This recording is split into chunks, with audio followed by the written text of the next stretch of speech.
Max Holloway deserves to fight at home in Hawaii, but will he move up to face Conor or Khabib? Pronto, the thing he loves to do more than anything else in the world, was nearly taken away from him.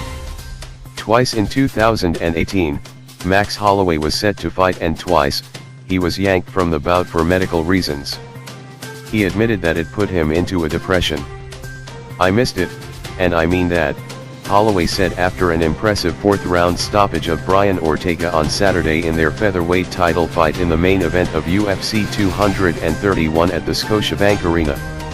"I talked about depression earlier in the week. I love this so much and I got it taken away from me. I couldn't even train, but I finally got to go in there and do my thing.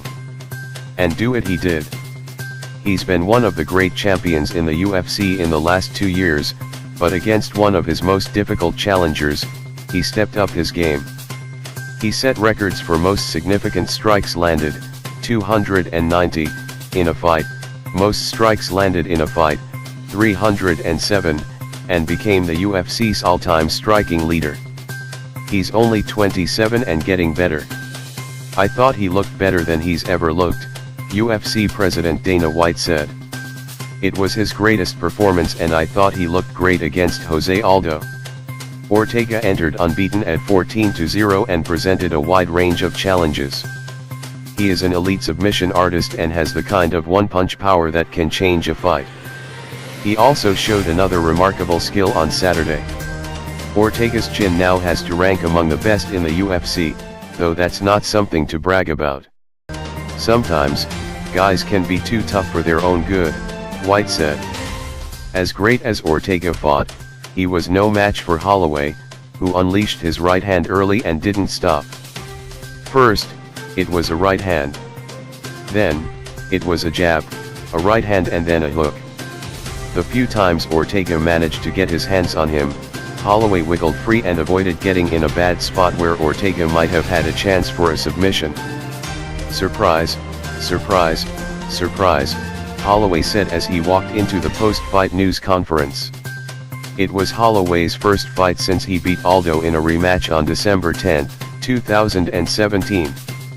But his performance was hardly a surprise given he'd entered the bout having won 12 in a row, and included among them were some of the best fighters of recent vintage.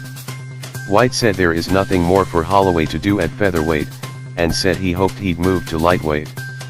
Holloway appeared open to both, though fights against lightweight champion Khabib Nurmagomedov, ex-champion Conor McGregor, former interim champion Tony Ferguson or Dustin Poirier would be huge bouts. Holloway loves what he does and said he was ready to go another 5 rounds.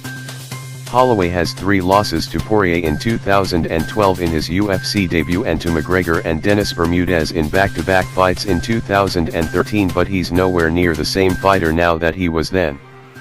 The top 20 featherweights now, even the top 30 featherweights would beat that Max, Holloway said of his younger self. There aren't, however, too many who are going to beat him now. He's in his prime and moving inexorably up that pound-for-pound list. White said he may be the greatest featherweight ever, though Holloway said he still considers Aldo the best featherweight. He credited his coaches for his remarkable improvement, though he's the one in there throwing the punches and brilliantly defending the takedowns, which allows him to keep fights on his feet, where he excels. But Holloway also has submissions and adds things to his arsenal each time out. He was supposed to fight Nurmagomedov at UFC 223 for what was then the vacant lightweight title, but was pulled by the New York State Athletic Commission before the fight because of issues in his weight cut. He then was slated to fight Ortega in July, but was pulled when he showed concussion-like symptoms after an interview earlier in the week. He never disclosed exactly what happened, though he hinted that something nefarious may have happened in Las Vegas. The UFC was so concerned about him it had Renato Moicano training as a backup fighter in case Holloway, or Ortega, couldn't go. Ironically, Moicano failed to make the 145-pound championship limit, though it didn't matter when both Holloway and Ortega did.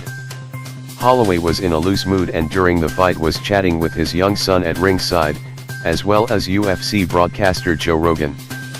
He was willing to roll with the punches regarding his next opponent, as well. The only thing he was the least bit insistent upon was fighting at home in Hawaii. After what he's done the last 5 years, it would be hard to deny him that chance. MW News. Please subscribe my channel. Thanks for watching.